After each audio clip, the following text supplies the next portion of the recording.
Assalamualaikum warahmatullahi wabarakatuh. Pada video kali ini, kami dari kelompok 2 kelas 2024F akan memaparkan materi kerangka konseptual akuntansi dan pelaporan keuangan. Sebelumnya, perkenalkan anggota dari kelompok 2 yaitu ada Brenda Hansa, Tiara Dina Putri, Novalina Afila, Ila Kalista, Muhammad Daniatul Ilham, dan juga Adrianul Arfan. Baik, di sini saya akan menjelaskan tentang konflik kepentingan dan laporan keuangan. Yaitu konflik kepentingan muncul karena laporan keuangan melibatkan beberapa pihak dengan kepentingan yang berbeda. Tiga pihak utama yang terlibat dalam laporan keuangan, yang pertama adalah perusahaan yang biasa disebut firms, menghasilkan laporan keuangan melalui aktivitas operasional. Yang kedua ada pengguna yang biasa disebut user, seperti investor, kreditur, analisis, pemerintah, karyawan, dan pemasok. Dan terakhir ada profesi akuntansi, bertindak sebagai auditor yang memastikan laporan sesuai dengan prinsip akuntansi yang berlaku. Jadi perbedaan kepentingan dari pihak-pihak tersebut dapat menimbulkan konflik dalam penyusunan laporan keuangan. Baik, selanjutnya di sini saya akan menjelaskan tentang klasifikasi pendekatan. Jadi menurut Sheeran dan Itzri terdapat tiga pendekatan dalam melihat laporan keuangan. Yang pertama, firm-oriented approach yang menjelaskan berfokus pada kepentingan perusahaan atau manajemen. Yang kedua, ada profession-oriented approach, yaitu menekankan peran profesi akuntansi dalam menentukan standar dan praktik akuntansi. Dan terakhir ada user-oriented approach, yaitu berfokus pada kebutuhan informasi pengguna laporan keuangan. Oke, untuk terakhir ada pendekatan yang digunakan. Jadi, pendekatan yang banyak digunakan saat ini untuk tahun 2006 ini adalah user oriented approach. Yaitu pendekatan ini digunakan oleh organisasi kayak SACS di Australia, FASB yang di Amerika, dan terakhir ada corporate report di Inggris. Jadi tujuan tiga pendekatan ini adalah agar laporan keuangan menyediakan informasi yang relevan bagi pengguna untuk pengambilan keputusan ekonomi. Oke, sekian dari saya, bisa dilanjutkan dari rekan saya. Baik, selanjutnya yaitu adalah perumusan tujuan laporan keuangan. Nah, tujuan laporan keuangan menurut Accounting Principles Board Statement nomor 4 yaitu tujuannya meliputi memberikan informasi mengenai sumber daya ekonomi perusahaan serta kewajiban yang dimiliki perusahaan. Selanjutnya memberikan informasi mengenai perubahan sumber daya ekonomi yang terjadi akibat aktivitas operasi perusahaan, lalu memberikan informasi mengenai kinerja perusahaan termasuk pada kemampuan menghasilkan laba. Selanjutnya ada memberikan informasi yang membantu dalam memprediksi arus kas masa depan. Dan yang terakhir memberikan informasi yang berguna untuk menilai kemampuan manajemen dalam mengelola sumber daya perusahaan. Nah, selanjutnya jenis-jenis pengguna dari laporan keuangan yaitu ada dua, pengguna laporan keuangan internal dan juga eksternal. Di internal yaitu seperti manajemen, direksi, dan karyawan tertentu, serta pada eksternal yaitu seperti investor, kreditur atau bank, pemerintah, pemasok atau supplier, pelanggan, dan juga masyarakat umum. Informasi-informasi yang dibutuhkan pengguna pada laporan keuangan yaitu antara lain, pertama, informasi posisi keuangan. Posisi keuangan ini yaitu menunjukkan aset, liabilitas, dan ekuitas perusahaan pada suatu periode tertentu. Selanjutnya, informasi kinerja keuangan. Informasi kinerja keuangan ini berkaitan dengan pendapatan beban serta laba dan rugi dari perusahaan.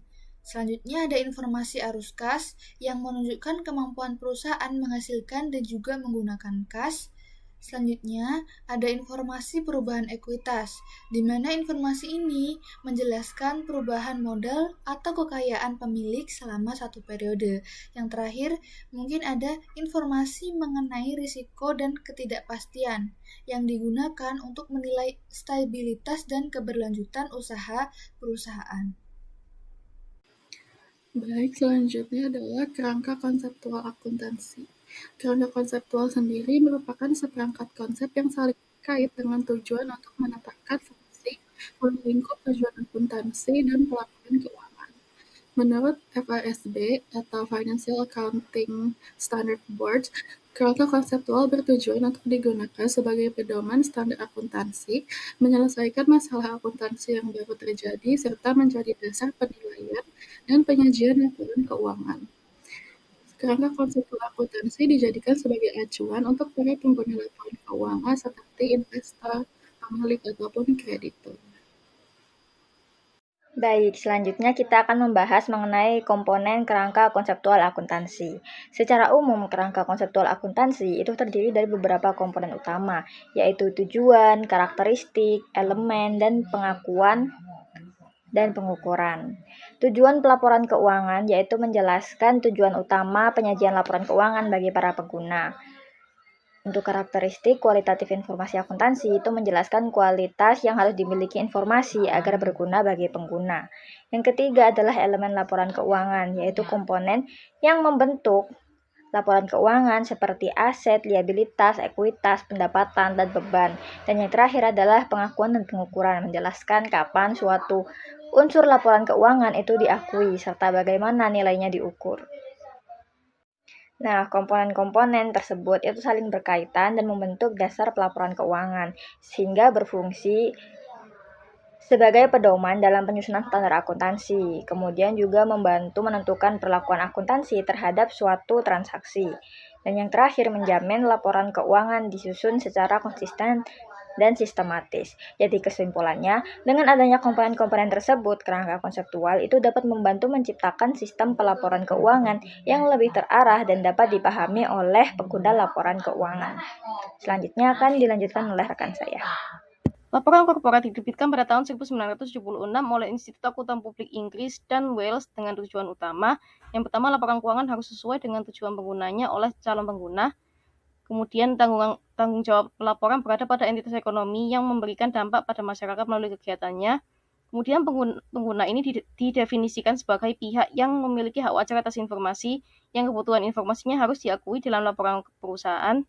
Kemudian yang terakhir, laporan perusahaan harus relevan, mudah dipahami, andal, lengkap, objektif, tepat waktu, dan dapat dibandingkan. Selain itu, The Corporate Report mengusulkan untuk menambahkan 5 laporan tambahan di luar laporan keuangan tradisional. Kelima laporan tersebut adalah yang pertama, laporan nilai tambah, laporan transaksi keuangan dengan pemerintah, laporan transaksi dalam mata uang asing, laporan prospek masa depan, dan laporan tujuan perusahaan. The Stamp Report diterbitkan oleh CICA di bawah pimpinan Profesor Edward Stamp dengan fokus identifikasi masalah mendasar dalam praktik akuntansi dan pemberian solusi konseptual untuk meningkatkan kualitas standar serta akuntabilitas korporat. Laporan ini mengidentifikasi 4 tujuan utama dalam pelaporan keuangan. Yang pertama ada akuntabilitas manajemen, kemampuan membantu pengguna menilai risiko dan ketidakpastian, fleksibilitas mengakomodasi perubahan inovasi bisnis, serta pertimbangan dalam pengguna yang tidak memiliki latar belakang keuangan mendalam. Dengan pendekatan analitis dan terstruktur, The Stamp Report memperkuat argumen global tentang perlunya kerangka konseptual yang kokoh sebagai landasan penyusunan standar akuntansi, yaitu sebuah gagasan yang kemudian diadopsi secara luas oleh berbagai negara. Baik teman-teman, di sini saya akan menjelaskan karakteristik utama pernyataan akuntansi. Jadi dalam taksonomi karakteristik normatif itu informasi yang disajikan dalam laporan akuntansi harus memiliki beberapa karakteristik supaya benar-benar berguna bagi para penggunanya. Yang pertama adalah relevansi, maksudnya yaitu informasi yang disampaikan harus berkaitan dengan kebutuhan pengguna dan bisa membantu mereka dalam mengambil sebuah keputusan ekonomi. Misalnya, investor bisa menggunakan informasi tersebut untuk menilai apakah suatu perusahaan layak untuk diinvestasikan atau tidak. Yang kedua adalah keandalan atau reliability, artinya informasi yang ada di laporan keuangan harus dapat dipercaya, tidak dibuat-buat, dan benar-benar mencerminkan kondisi perusahaan yang sebenarnya. Selanjutnya ada comparability atau dapat dibandingkan. Informasi dalam laporan keuangan ini sebaiknya bisa dibandingkan, baik dengan laporan pada periode sebelumnya maupun dengan perusahaan lain, sehingga pengguna bisa melihat perkembangan atau perbedaan kinerja perusahaan. Kemudian yang terakhir adalah understandability, yaitu informasi harus disajikan dengan cara yang jelas dan tidak membingungkan. sehingga pengguna laporan keuangan ini bisa memahami dengan lebih mudah.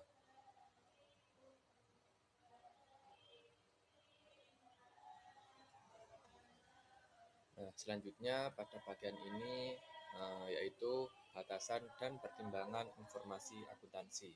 Nah, selain karakteristik utama tadi, ada juga beberapa hal yang perlu dipertimbangkan dalam penyajian informasi akuntansi. Yang pertama adalah ketepatan waktu atau timelines. Informasi ini harus disampaikan tepat waktu, karena jika laporan keuangan disampaikan terlalu lama, informasi tersebut bisa jadi sudah tidak terlalu berguna bagi pengguna. Kemudian ada cost dan benefit atau perbandingan antara biaya dan manfaat. Nah, dalam penyusunan laporan keuangan, perusahaan tentu mengeluarkan biaya.